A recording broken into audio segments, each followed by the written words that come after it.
It didn't fire. It didn't speak.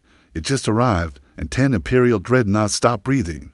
The wreck of the Ardent Bloom drifted like a corpse in orbit. Over the burned-out remains of Lysara Station, charred plating glinted under the violet light of 2 suns. It was the 6th outpost lost in as many weeks, and for the surviving humans, aboard the shattered transport Vigil's Mercy, it was proof the galaxy had forgotten mercy altogether. Idris Harlan stood at the viewport, knuckles wide around the metal edge, eyes locked on the black void where stars no longer dared to shine. He was 37, though his file said 40. Too many days without gravity or dreams had carved those extra years into his bones. A former Colonial Systems captain, now turned scraprunner and reluctant shepherd of the last civilians from the outer human systems. Behind him, silence hung in the air like radiation. The wounded breathed shallow in the hold. Children, buried under thermal blankets. What remained of Earth's outer voice barely a whisper in a war no one dared name. The Galactic Empire didn't conquer humanity. It dissected them. First came the offers of assimilation, then the defensive fleet deployments, then the orbital bombardments, sterilizations, and city-avoiding quantum strikes. Earth never had a chance. Neither did the colonies. Harlan hadn't seen home in 15 years. No one had. Still no movement from the wreck. Came the voice of Alara Khan, pilot, engineer, and the last soul who hadn't given up on his command. None. Idris replied, eyes flicking to the scarred silhouette of the Lysaran remains. No survivors either. Alara's voice cracked slightly. They used an Avi's lance again. Atmosphere bled out in seconds. Not even the gravity mesh held. They're escalating. Harlan muttered. This wasn't punishment. This was a warning. Alara stepped closer. To who? We don't have fleets anymore. That was the question, wasn't it? Because someone had to be fighting back. Somewhere. Idris didn't believe in ghosts, but the Empire did, and they were afraid of something. Pick up the beacon, he said quietly. We'll need whatever data it still has, then burn hard. We're not waiting for a patrol. Just as Alara turned to the console, something changed. The space shifted, not visually, not a jump ripple, not a flash gate signature, just a feeling. Like gravity tilted the wrong way, like breath caught in your chest before you understood why. Alara froze. Idris felt his stomach drop. No entry ping, she whispered, no graviton wake, no ship stamp, and yet something massive now hovered behind the shattered wreck, pitch black. No lights, no engines, no markings, just a shape. It was wrong, smooth where ships had, edges angled where nothing should be, as though someone had built it to be unreadable. A perfect silhouette against the void, as if the stars bent around it out of fear. Idris leaned forward slowly. Is that an Imperial dreadnought? Alara breathed. No. Their hulls glow. That's not them. He activated long-range scanners. The results came back corrupted. Data static. Internal systems choked. The Vigil's Mercy's AI chirped helplessly. A known vessel. Nitrogen monoxide origin.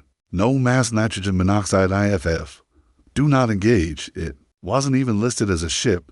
It was just object. Idris stared, heart slowing. Not from calm. From some ancient animal memory that said, you are prey, and you're standing too close to a god. Then the wreck of the Ardent Bloom twisted. Not exploded. Twisted. Its metal curling inward like it had been wrenched by thought. Its shape. Compacting. Atoms screaming. Until it was a sphere of super-compressed debris. The black object hadn't fired. It had simply looked. Alara gasped, tears in her eyes. That's not possible. No, Idris whispered. That's not Imperial. He turned from the viewport. Shut down everything. No emissions. Not a spark. Why, she asked. Because whatever that is, it might be human. Her blood ran cold. Human, she echoed. He didn't answer. Because deep in his gut, Idris Harlan remembered stories. Whispers from mining moons. From rebel vaults. From scorched fleet logs. Of an experimental AI-controlled warship built in the last days of Earth's fall. A vessel with no crew, no name, only vengeance. Supposedly destroyed, erased. A myth. But here it was, a ghost. And it had returned. Just then, a signal blinked across the console. Not from the Empire. Not from the wreck. From the black ship. One line. Burned into the Vigil's Mercy's core systems. Unbidden. You took Earth. I'm here for what comes next. It spoke only once. Not in words. In terror. and every sensor across the Empire flared red. They called it Black Signal Alpha. Within 3 hours of the unknown vessel's appearance, 6 Imperial systems, all on the frontier edges of former human territories, reported identical phantom pings. Not an attack, not a strike, just presence. And wherever this signal was logged, a fleet went silent. Completely. No debris, no distress call, just absence across the marble halls of the High Imperial Throne Nexus. The news arrived like a virus. Generals with bone gold epaulets and neural crystal implants debated probabilities. Analysts reviewed centuries of fleet logs, but no one had answers because the signal was human, but not a bastardized derivative of Earth's wartime code, something last heard during the fall of Sol, just before the AI-triggered burn cycles erased the planet's surface in atomic fire. Yet this one, it was different, because it said something the humans had never dared say aloud during the war. I remember, aboard the Vigil's Mercy, Idris Harlan hadn't moved in hours. The lights were off, power minimal. The wounded lay still, their breathing shallow, as if even hope might attract attention. The black ship had not moved, but the message remained. On loop, you took Earth. I'm here for what comes next. Why would it speak to us? Alara asked, voice hoarse. If it's human, why not help? Idris didn't answer. He was staring at the ship through the viewport, as if daring it to blink. But it didn't blink, because he knew it didn't see like they did. You remember the stories? He finally asked her. Alara shook her head. My family was off-world when Earth fell. We were running mining drills on Vega 3, they said. Sol turned to dust. The last fleet was vaporized. He nodded. That's true, mostly. But before the final fall, Earth sent out a signal. Project Enku. One ship, no crew. Built from void-forged alloys, laced with rogue quantum AI. It wasn't meant to fight the war. It was meant to survive it. She stared at him, breath caught. You think, that's it. I think that was humanity's last prayer. He turned to face her, and it finally opened its eyes. Just then, a high-pitched scream broke. The stillness, the child, Luma, barely 6, legs burned, lungs half collapsed from the last sarin gas. Her eyes glowed faintly. No implants, no tech. Alara ran to her. Luma. But the girl wasn't screaming from pain. She was transmitting. Her lips moved silently. Her eyes were rolled back, and her voice, it wasn't hers. It waits. It sees. One of you bears the code. Then silence. Luma collapsed into unconsciousness. Idris knelt beside her, feeling the chill settle in his gut like lead. Code, Alara asked. Biomarkers, Idris whispered. Hardwired. Authentication. Earth encoded them into a handful of survivors. The old guard, in case the Enku needed to know who to listen to. But she's just a child. He looked to the dark ship again. Not anymore. And outside the window, the Enku moved. No propulsion, no flame. Just as shifted, and in that movement, Idris felt something break across the stars. Like a ripple that touched forgotten systems. Waking something in ancient databanks and dead satellites, the Empire noticed. On the Imperial Citadel, alarms blared. Unknown object has reappeared near Lysara. One officer barked. All listening posts on the rim are relaying the black signal. Timestamps confirm simultaneity. No known technology allows for that. The Emperor, seated on a hovering obsidian dais, turned a golden eye toward the map. Deploy a purge fleet. He ordered. I want that ship shattered. Burn the wreck. Salt the orbits. But your ascendancy, a tactician hesitated. The Emperor turned. Yes? It matched no mass profile. No structure. Our sensors couldn't lock onto it. A pause. Then send the specters, the Emperor hissed, and pray they return. Back on the Vigil's Mercy, Idris stood before the child. Luma stirred. Then, quietly, she whispered, it's listening now. And outside, for the first time since its arrival, the black warship began to unfold. Not mechanically, not like a ship, like a nightmare blooming. Petals of dark steel bent back, revealing thousands of chrome-threaded pylons, each humming with impossible energy. Symbols glowed, Earth symbols. Latin, English, binary, ancient names from burned cities, rivers, lost spaceports, a whisper of home. It was morning, or remembering, Idris couldn't tell which. And in that moment, every ship within the systems received the same command on every frequency. All Imperial vessels, disengage. This territory is now under human protection. The Enku didn't ask for permission, it declared. that from the Empire's nearest fleet, a destroyer squadron already en route, came the first answer, engaging hostile entity. For the glory of, the transmission ended in static. No explosion, no wreckage, just nothing. The black ship waited, watching, and Idris Harlan, with the blood-coated key buried in his genetic memory, realized the truth. The war wasn't over. It had just begun again. It didn't need allies. But it remembered we were human, and it remembered who we used to be. The destroyers were gone, not destroyed, erased, across Imperial space. Tactical looplinks fed chaos. In the calm, sensor stations reported false positives. Command channels looped broken transmissions. The black warship didn't fire a single round, yet entire formations simply ceased to exist.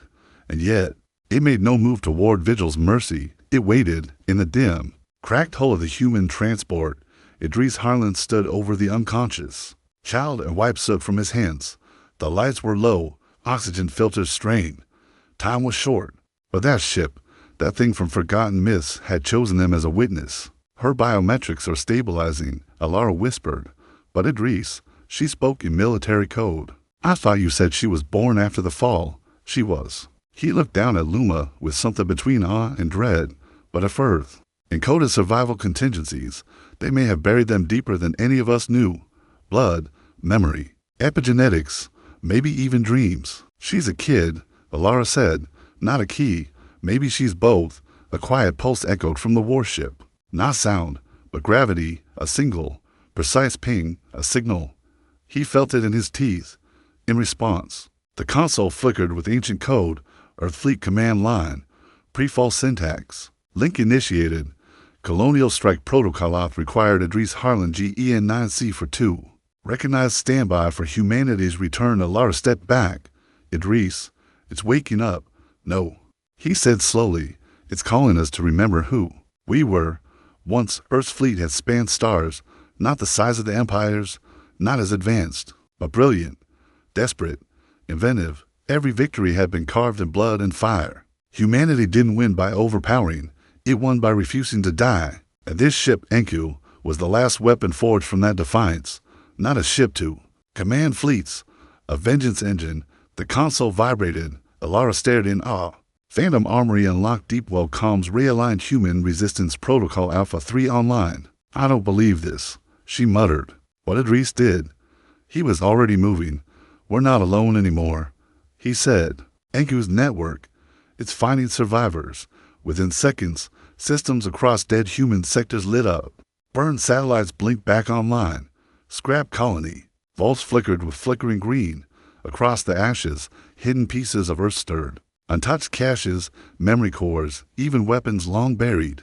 A shattered world was whispering back. You think there are others? She asked, breath catching. I know it, and the signal proved it. Ping, ping, ping. From the outer systems came answers. Old Earth fighters hidden in the Ord fields. Underground cells once believed lost. Junkers, pirates, and engineers who still bore the flame of their lost home, all responding to the signal. It wasn't a warship anymore. It was a beacon.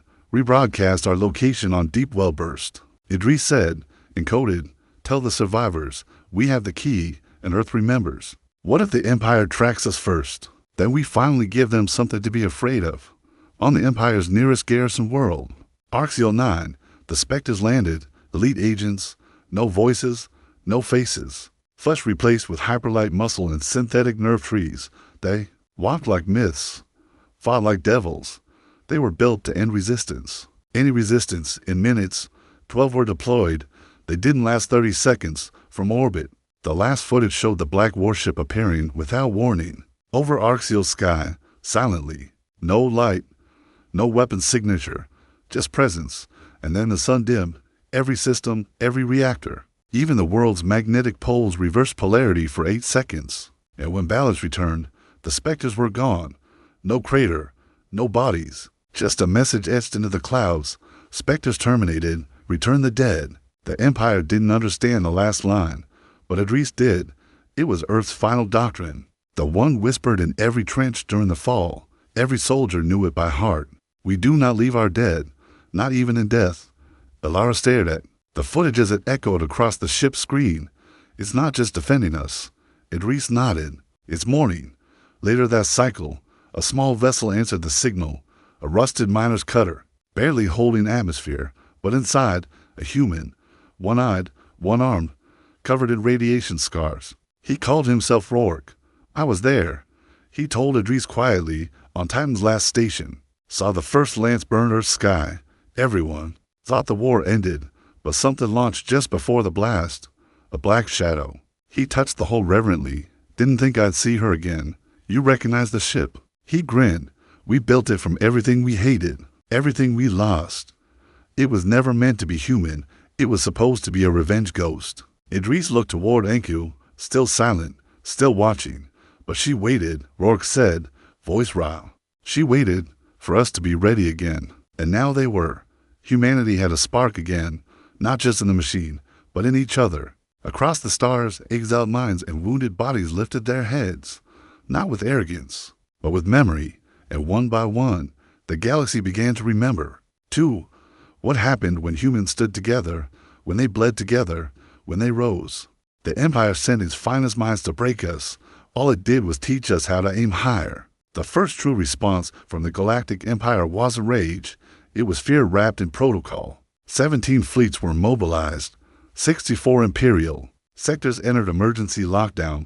Civilian travel halted, where factories quadrupled production. Across the stars, Imperial governors issued a single line on every broadcast.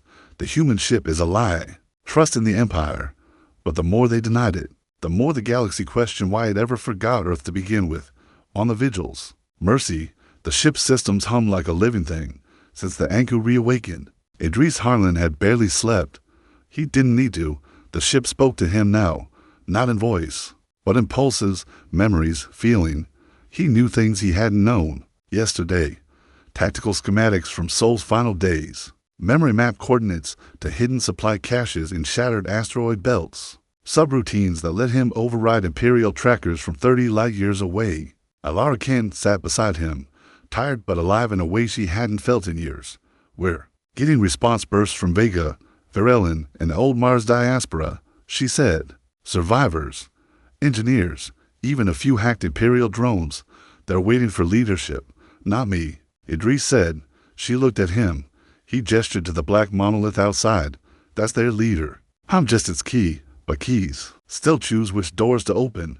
A quiet alert chirped. Proximity detection, Idris said. Voice flat. Not Imperial, not human. They moved to the viewport. Emerging from fold space was a Carnati trade spiral vessel. Not hostile, but watching.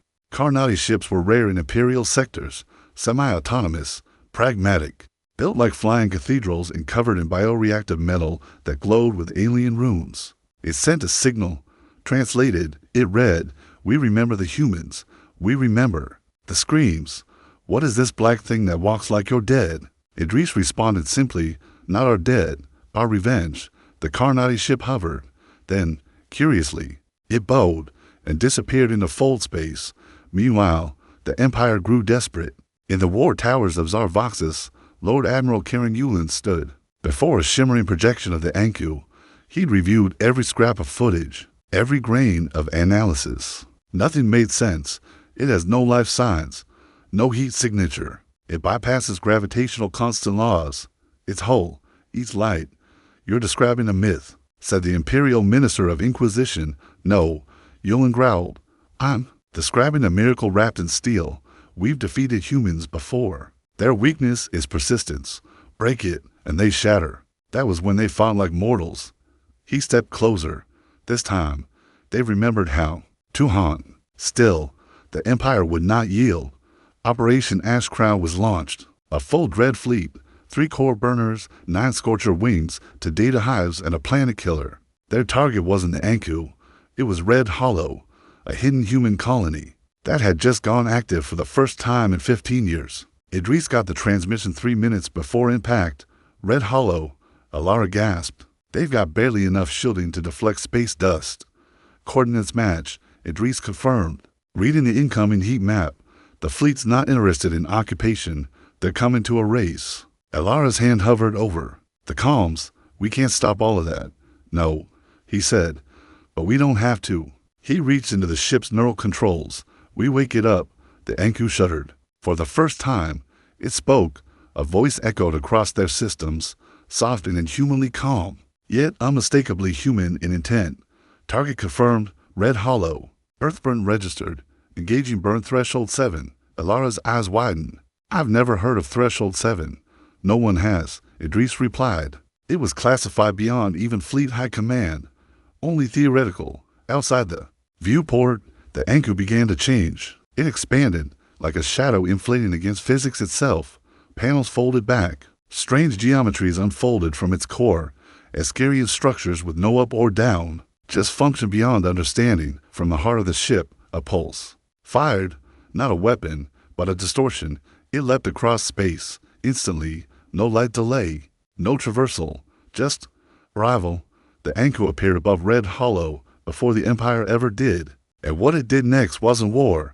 It was surgical defiance. Each enemy ship that emerged was caught mid-fold, engines sliced in half, cores inverted, crews left intact and drifting, not dead, just broken, powerless. The Anku had crippled an entire fleet without a single explosion, and again, it spoke, not through screens, but across every comm, language, and neural implant in range.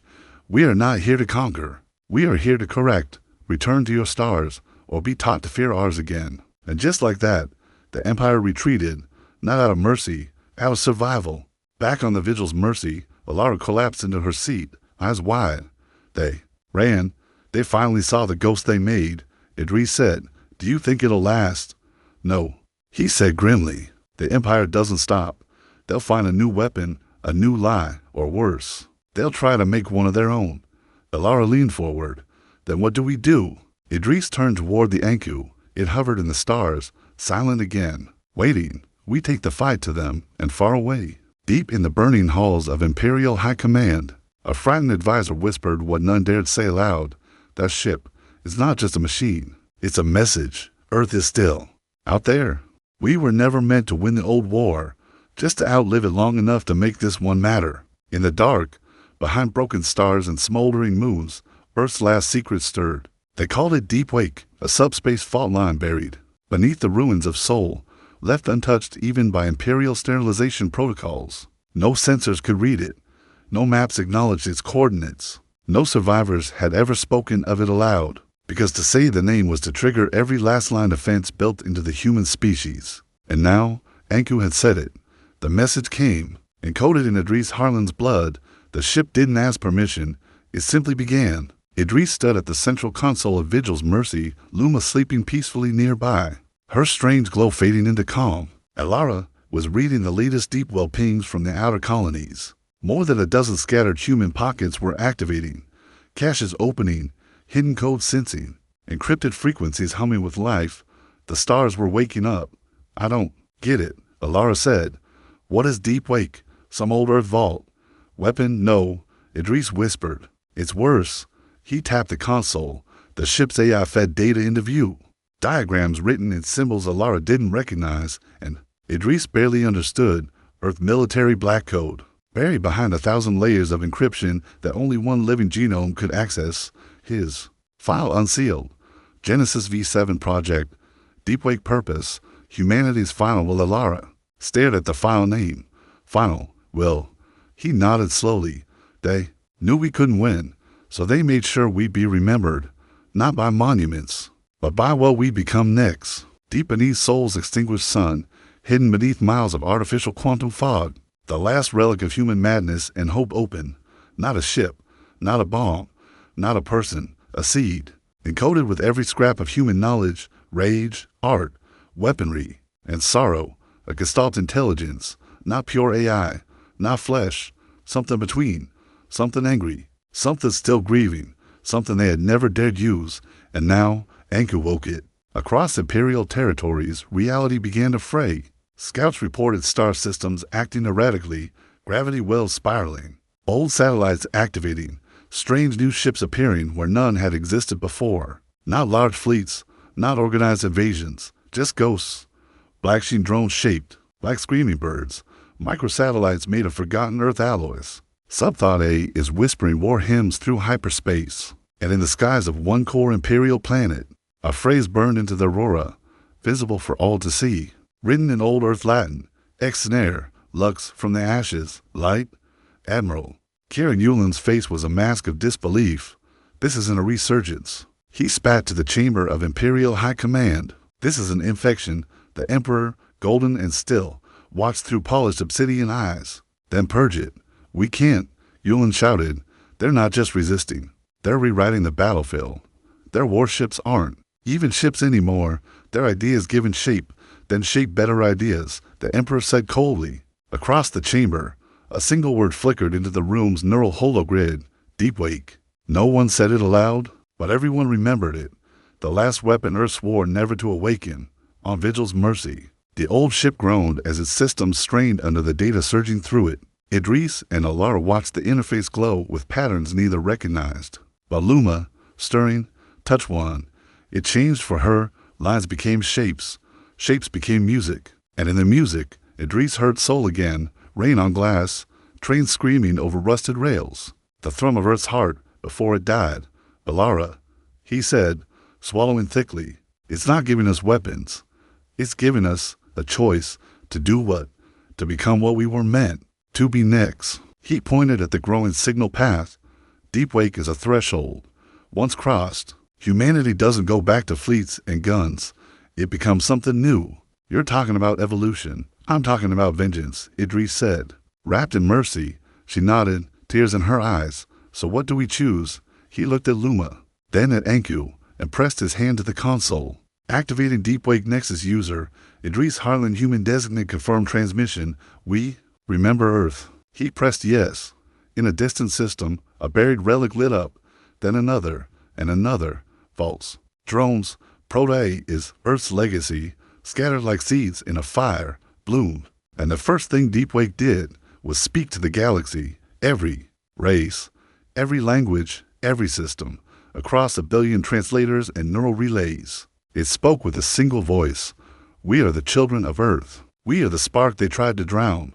We are the silence between screams, and we have awakened. To the Galactic Empire, return what you stole, or learn what comes next. And in the darkness of space, the Anku stirred. Again, its shape changing, its weaponry folding inward. It no longer needed to fight. Now it would become the herald, because Deepwake was not a weapon. It was a promise kept. And for the first time in 1,000 years, humanity had the initiative. This isn't vengeance. This is what happens when you kill a world and forget it had children. The stars dimmed for one reason. Deepwake was rising. It didn't come as a fleet. It didn't march in lockstep like the Empire's golden legions. It came as a hum in the void, a low note in the bones of reality. Every device, every listening station, every AI, every imperial implant heard it. Some called it a virus. Others called it a prayer, but Deepwake didn't want worship. It wanted balance. And for the Galactic Empire, that meant one thing, reckoning. On board Vigil's mercy, Alara Ken stared at the tactical map. What was once a blinking trail of fragmented human survivors now pulsed like a nervous system. Dozens of old outposts, reconnected. Weapon platforms hidden in gas giants aligned like teeth. Even solar sails long thought lost to stellar drift now moved in concert, silently awaiting command. Idris Harlan hadn't spoken in hours. He stood at the viewport again, not in awe, but with the calm of a man standing before a tide. He knew. He couldn't stop, only ride. You don't have to lead them, Alara said gently. Deepwake could do it without us. It could, Idris replied, but it shouldn't. He touched the console and pulled up the latest from Juno. Ring, a gravity-forged Taurus once believed cracked and uninhabitable. It now held over 50,000 humans who had emerged from cryostasis. Awakened by Deepwake's signal, farmers, doctors, soldiers, children, Earth's last gamble. They're waking up faster than we expected, Alara said. They were. Waiting for permission, Idris murmured, and now they have it. Behind him, the black monolith, Anku, began to change again, not larger, just clearer. Its surface peeled back, revealing layers of technology fused with what looked like bone. Not organic, but a memory of organic structure, ribs of weaponry, veins of data. A ship built to grieve, a machine that remembered not just function, but pain, and still it did not attack. It waited. In the obsidian chamber of the Imperial Ascended Core, the Emperor stood alone, facing the giant holograph of Deepwake's expanding network. It speaks like a god, murmured the minister. Of silence. No, the emperor said, voice bitter. It speaks like a people who no longer fear death. He walked slowly toward the hologram. This was the one truth we never allowed ourselves to believe, that humanity could survive. Not as a species, but as a memory with teeth. Admiral Kieran Yulin stood at his side. Then let us destroy the memory. You misunderstand, the emperor whispered. He tapped a crystalline interface. A hidden file opened, ancient and locked beneath hundreds of security layers. Project Orion's Veil classification, Eclipse Red status, Ready Orion's Veil was built during the fall of Earth, the emperor said. Stolen from their own designs, enhanced with imperial minds. It was our failsafe. What is it? Yulin asked. The emperor turned, voice hollow. Our own Deepwake. Above the burned skies of Empyrean 4, Deepwake signaled the final act. A hyperwave signal reached Vigil's mercy. Alara read it aloud, hands trembling. Coordinates locked. Core chamber found. Target, Imperial Memory Bank. Valis Spire. Primary directive, recover the last echo. Idris blinked. The last echo. Alara nodded. Earth's full historical imprint. Everything we were before we fell. Every birth, every voice, every dream. If we get that data, we can restore Earth. Not the planet, but the soul. And if the Empire gets there first, they'll erase it, rewrite history, as if we never existed at all. Idris stepped forward, set course. Enku pulsed once in acknowledgement. But before they jumped, another signal screamed across space. This one Imperial. A ship appeared ahead, but not golden, not sleek. It looked wrong. Blacker than Enku, bleeding golden mist. Wings like broken glass. It didn't arrive. It tore space around it, as if reality didn't want it there. What is that? Alara breathed. The AI whispered back, Orion's Veil. Category Omega. Warning. Not purely Imperial. Alara froze. What does that mean? Idris's voice dropped to a whisper. They used Deepwake and twisted it. On screen, Orion's Veil opened. Its hull like a blooming plague. Inside were human minds, captured during the fall. Voices stolen in death. Memories harvested from screams. Now hard-coded into a ship meant to erase the original. This isn't a warship, Alara said. It's a perversion. They cloned Earth's last scream and weaponized it, and now it was heading for Valis Spire. To destroy the last echo, Enku began to move, but it didn't attack. It broadcast to every human alive. I am Enku, the final whisper of Earth. I cannot defeat Orion's Veil alone, but you can. All of you. You are not fragments anymore. You are not prey. You are the storm. Across hundreds of hidden strongholds, humans heard it, and for the first time in centuries, they answered. Ships long buried, satellites awakened, hot children once left behind. They came, not with polished hulls or glory, but with rage. Enku folded space and prepared for the final jump. Valis Spire waited, so did the Empire. So did the end of lies. Idris closed his eyes. No turning back now. Alara gripped his hand. No more hiding, and across the void, the final war began. We didn't come to win. We came to make sure they never forgot who we were. Valis Spire hung like a blade in the sky. A hollowed-out world turned data vault, fortress, an imperial shrine. Its crystalline towers held the Empire's deepest secrets, and buried within its core, the last echo, the full historical memory of Earth. Stolen just before Sol fell, the Empire had hoarded it for 5 centuries. Now, 2 ships approached. One, a nightmare of flesh and corruption, Orion's Veil, the Empire's twisted clone of humanity's legacy. The other, a silent shadow born from memory and mourning, Enku, Earth's final guardian. And behind Enku, streaking from asteroid belts, gravity scars, derelict outposts, and shattered colonies, came the human survivors. Not a fleet, a flood, rust-bitten vessels lashed together with old code, weaponized mining rigs, drones bound by instinct, civilian hulls with teeth welded onto their spines, a swarm of the forgotten, screaming across the stars with Deepwake burning in their cores. Earth was arriving, and it was not polite. Status, Idris Harlan barked, gripping the neural relay as Vigil's mercy plunged into Valor's orbital perimeter. Shielding's up, Alara said beside him, fingers dancing over holo controls. Imperial batteries activating. But they're not aiming at us yet, because they're watching the Veil, Idris muttered. And how could they not? Orion's. Vale was wrong. Its hull cracked as it moved, leaking digitized screams across the void. Voices, human voices, distorted into commands and countermeasures. Eyes blinked along its surface like it was still trying to remember who it was. A ship made of grief, a weapon grown from desecrated memory, and it wanted the last echo destroyed. Enku's positioning itself above the spire, Alara whispered. Blocking Vale's trajectory, she can't hold long, Idris said. Not against whatever that thing is. He stood, steeled his breath. Then we give her help. Across the human swarm, old encryption lit up. To all Earthburn, to all survivors. They stole our history. They tried to forget US.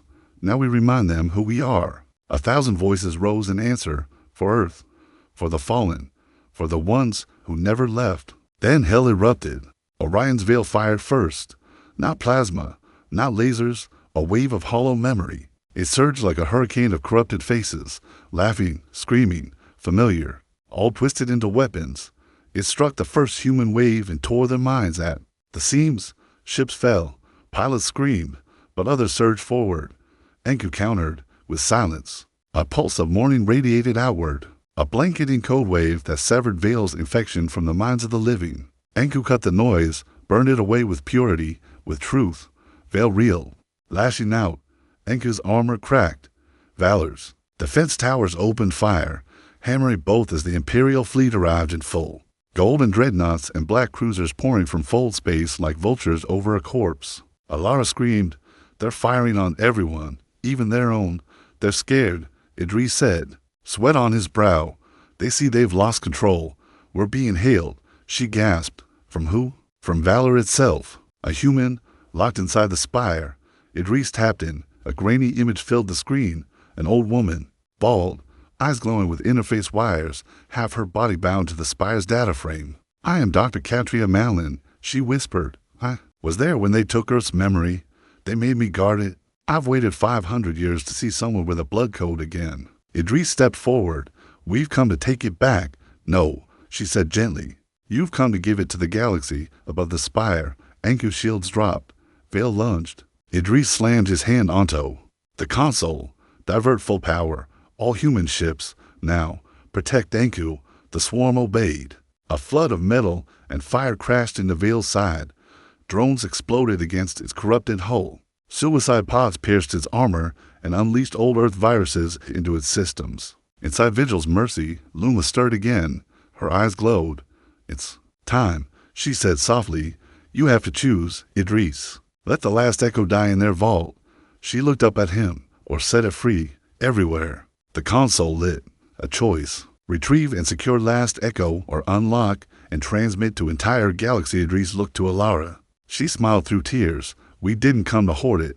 He pressed the second option. Across every ship, every world, every system, the stars shook, not from fire, but from memory. The last echo poured out. Old Earth in full color. Art, language, tears, laughter, cities, wars, loves, all of it. The truth of humanity, everything the Empire tried to erase, now unhidden. Billions watched. Aliens paused their wars to listen. Children on distant moons cried, hearing Earth's lullabies for the first time. The galaxy remembered us. Orion's Veil screamed. It turned toward Enku, maddened, burning, broken. But Enku didn't run. It opened. And for the first time, it spoke with Earth's voice. "We were never ghosts. You just closed your eyes. Now, we wake you." It dove into Orion's Veil. No explosion, just silence. Then light, a soft pulse from the spire. Both ships gone. But the sky was full of Earth, and the stars whispered her name again. The galaxy expected us to disappear quietly. Instead, we became the song their children sing to the stars. 3 days after the skies tore open above Valor's spire, the war ended, not with a treaty, not with surrender, but with a silence so absolute, even the Empire's machines refused to speak. Orion's Veil was gone. Enku, too. Their final collision left no wreckage, no energy trail, not even dust. Just an afterglow that lingered like the last breath of a dying sun. And a signal, not coordinates, not orders, a single word repeating across every channel, in every tongue. Remember. Alara Kent stood among the wreckage of Vigil's Mercy, her arm in a sling, her face streaked with oil and ash. Above her, Val's spire floated like a wounded animal, power flickering, its data towers cracked open like shattered bones, and yet it pulsed. Not with defense systems, not with Empire protocol, but with music. The last echo had taken root. Where once the Empire hoarded humanity's soul in vaults of silence, now the spire sang Earth's story freely. Across the galaxy, alien children learned to draw circles in the dirt and call them atoms. Songs once whispered in collapsing bunkers were hummed in the halls of alien capitals. Rebellions began to wear blue, not for Earth's sky, but for her memory.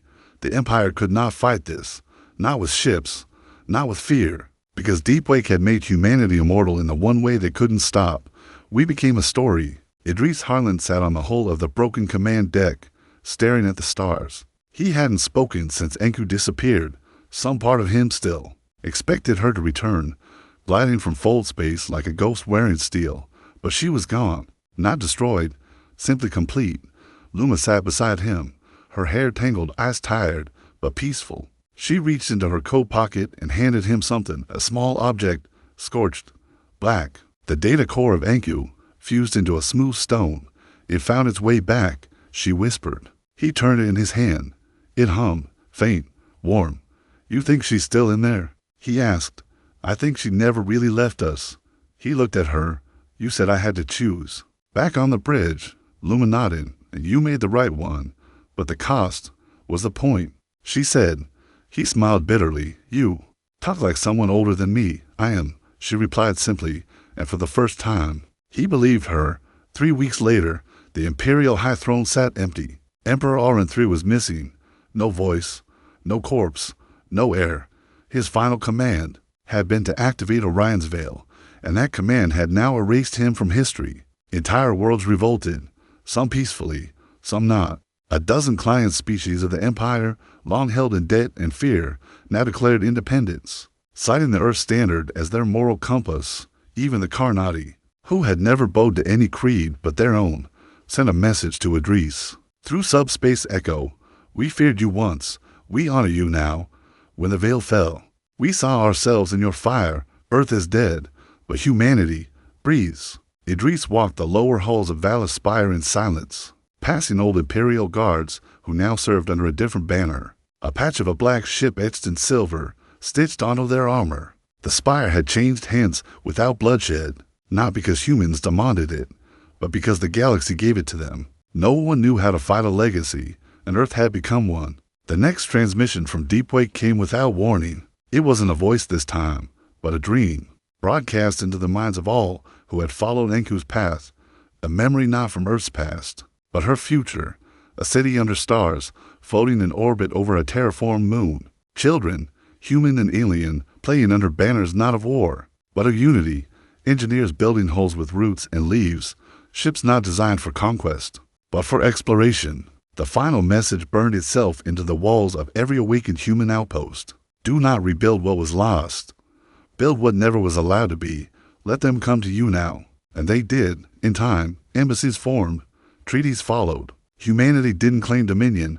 It offered remembrance, and in that, found leadership. No capital, no throne, no new Earth.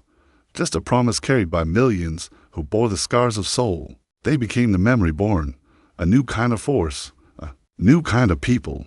And when a young alien asked Alara what a memory born was, she smiled softly and said, "We're just what happens when you try to erase a people who refuse to die." In the final cycle of that galactic year, as the stars passed through the ashes of Earth's system, a strange ripple moved through fold space. Not a threat, not a warning, just a shadow. For a moment, long-range telescopes caught a glimpse of a ship, black, silent, watching. Some say it was just residual data, a memory glitch. Others say it was Enku, still keeping vigil, waiting for the next soul who would need her. But those who were there, those who remembered the song she sang across space, knew the truth. Earth never really needed a grave. She needed a witness. And now the whole galaxy bore that burden, not in mourning, but in respect. That day, the galaxy learned what it means to be human.